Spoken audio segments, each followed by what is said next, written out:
Hey guys, it may look like I'm just mucking about in the mud, but really, I bring you a vlog that's the first of its kind. The vlog where I explore everything that makes Pakistanis proud, their traditions, their heritage, and their arts, right here in the heart of Sindh.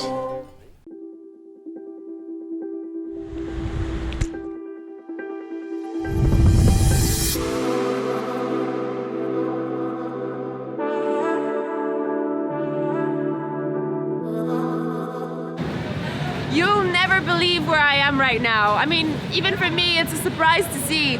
So this place looks pretty industrial, a little bit rough and dusty, right? But this is actually the very spot where many of Pakistan's favorite and loveliest accessories are made. Yep, I am at a glass bangle factory here in Hyderabad. And I'm gonna show you guys how glass bangles are made from start to finish. Shall we go and check it out? Chalo. It all starts with this heaps of discarded glass, which are recycled in this very facility, and nothing is left. Not a single shard is left. All that glass is thrown into giant ovens and melted, piece by piece, until it becomes this stream of molten lava and glass, fiery red and looking pretty dangerous. All of this is then shaped into circles. These are the freshly baked bangles. Literally, they are straight out of the oven. You know, they may not be painted or colorful just yet, but this is the original thing. This is how it all begins. These baby bangles are then shaped properly and separated.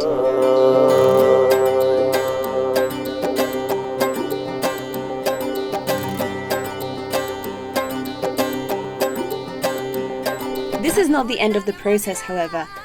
Afterwards, they are transported to a special facility where they will be decorated and colored in all the vibrant colors that you see in the final product.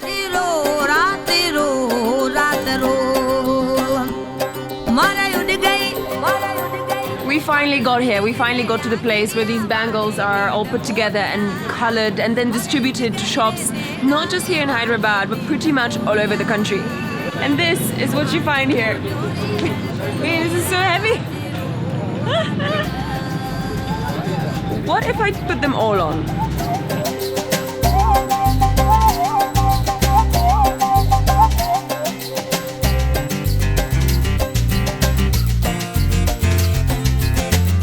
I hope this gave you a better idea of how these amazing glass bangles are made right here in Hyderabad. But as beautiful as these glass bangles are, that is not the whole picture. And right now I'm gonna take you on a slightly different kind of arts trip. We're gonna check out the ajrak.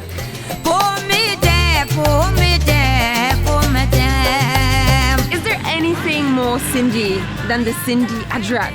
I mean, these beautiful patterns and this beautiful print is famous pretty much all across the world, and it is from right here in Sindh.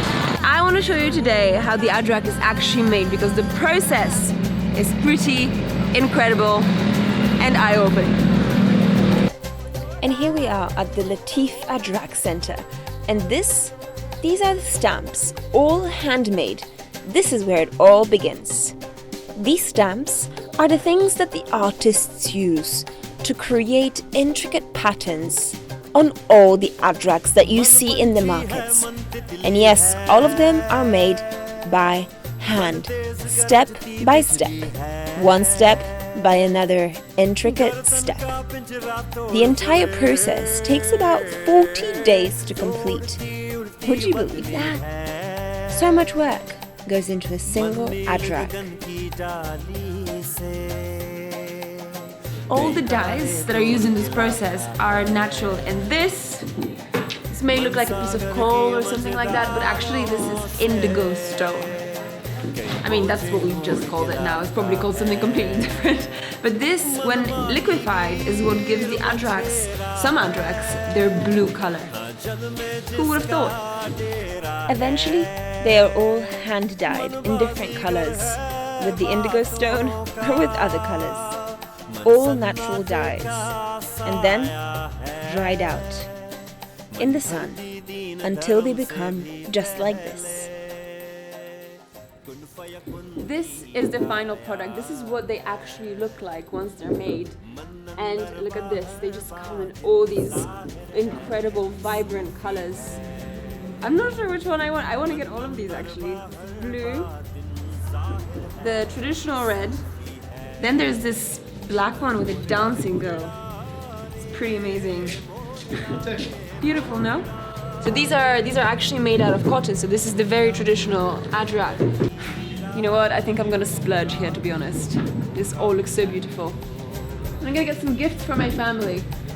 And so, equipped with about 10 new ajraks and a ton of new knowledge about how they are actually made, I was ready to move on to the next piece of craft here in Sindh. The incredible thing that I just simply did not expect of Sindh is that right here in this small area, around Bicha and around Hala, this is where you find so many of these traditional crafts and people who in tiny little warehouses make various traditional things by hand. Everything here is made by hand. This is pretty cool. The charpai is basically like a traditional Pakistani casual bed that you find in all parts of the country, north to south, east to west, everywhere. And this, apparently, is where they're made. And here it is, probably my favorite kind of craftsmanship. Why? Because it reminds me of my grandfather, who also was a carpenter. And whenever I looked at his work, I felt it was like magic. Creating a piece of art, something functional out of nothing, carving out a piece of wood to create a sculpture. And painting it, carving it out, sculpting it in all different ways until it becomes almost unrecognizable.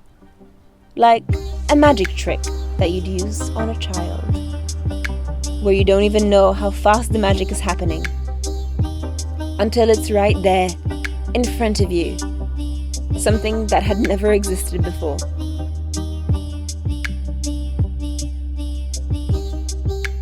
This is the final product. This is what actually comes out as if a piece of magic peeled out of nowhere. I'm not really sure how this uncle made it happen, but he did. And look, we're getting some pictures. Wow. You made this? He made this. Look at this. That's amazing. Wow, look, and this is uncle sitting on this beautiful swing that he made himself. Khoobsurat. Bahut khoobsurat. I want one of these. Can I get one of these? I would like one of these as well. Khoobsurat. It's the only word I have for it. I had so much respect for these artists and these craftsmen right here in Sindh, and I was still only halfway through my journey.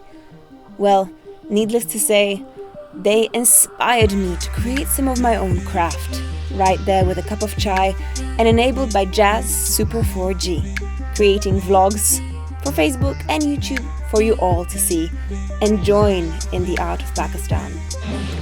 Our arts extravaganza today is not yet over. There's a lot more that I want to show you. And so, my next stop is a place that specializes in making Kashi pottery. But before I tell you all about Kashi pottery and all the theory behind it, let me show you how it's actually made in practice. Chalo. The process of how pottery is made has fascinated me for years because it starts with a brick of clay. That's it, a brick of clay on a rotating wheel, and a human hand that shapes it into something that is completely new. Something that does not in any way resemble what we knew that clay to be before. Something that becomes an ornate sculpture that happens so quickly we don't even see it happening. Yeah, that's why I'm playing it in super speed mode for you. But this is how it happens, in the skilled hands of someone who has practiced this labor for years. Not like me. Although, of course, I wanted to try, but this is where it all started to go wrong. My first lesson, don't touch the water. And my second lesson, pay a bit more attention to your teacher, who clearly knows what he is doing, while you do not. I tried, okay, and the first attempt failed. That's fine. I thought, we can do it again. So I listened. I paid more attention, so I tried again. And as I put my hands to the work and tried to create something that had never existed before, I failed again.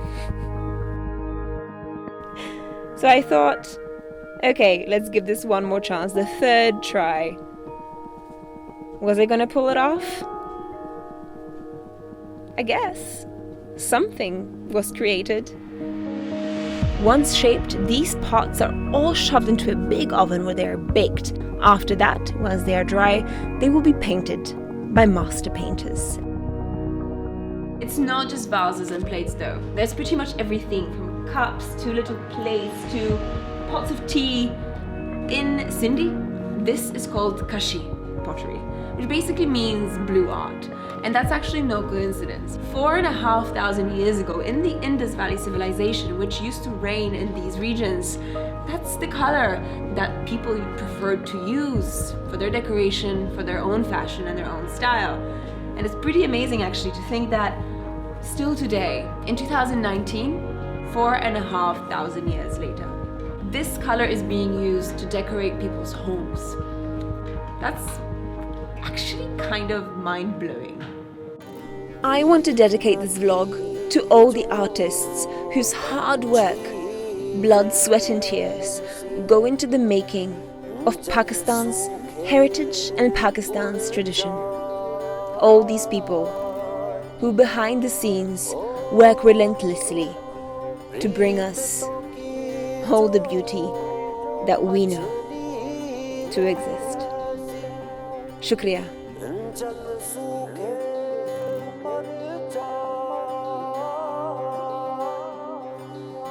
जल सूखे मर जाए